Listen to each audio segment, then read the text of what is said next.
सोचो कैसे होगा। आप सभी ने माइकल जॉर्डन का नाम तो सुना ही होगा। ये बास्केटबॉल के फेमस खिलाड़ी हैं जिन्होंने अपनी कठिनाई मेहनत के बलबूते पर यह सफलता प्राप्त की। आपको इनकी इस मोटिवेशनल स्टोरी से बहुत प्रेरणा मिलने वाली है। तो आइए शुरू करते हैं। माइकल जॉर्डन बचपन से ही अपने पापा के आज्ञाकारी बेटे थे। एक बार उनके पिता ने उनको एक टी शर्ट दी और कहा कि माइकल इस टी शर्ट को बेच कर दिखाओ। माइकल कभी नहीं बोले कि पिताजी मैं यह काम नहीं कर पाऊंगा। माइकल गए और उस टी शर्ट को $1 में बेच कर आए।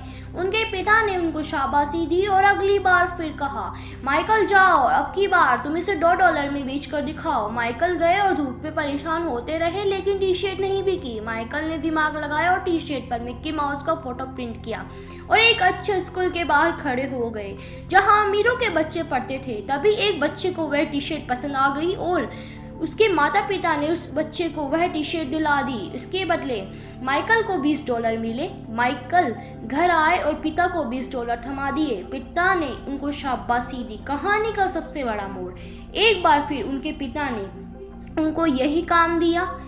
इस बार टी शर्ट $200 में बेचनी थी। माइकल ने मना नहीं किया और बेचने निकल गए। तभी माइकल को पता चला कि हॉलीवुड की एक फेमस एक्टर बगल के किसी शहर में आई हुई है।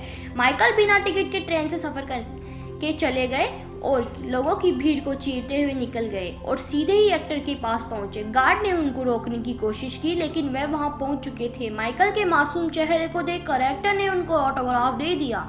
माइकल वापस आए और चौराहे पर आके टिकट को बेचने लगे। कुछ ही देर में वहां लोगों की भीड़ जमा हो गई। हर कोई वह टी शर्ट खरीदने के आतुर था। किसी ने कहा $200, किसी ने कहा $500। अंत में वह टी शर्ट माइकल ने $2000 में बेच दी।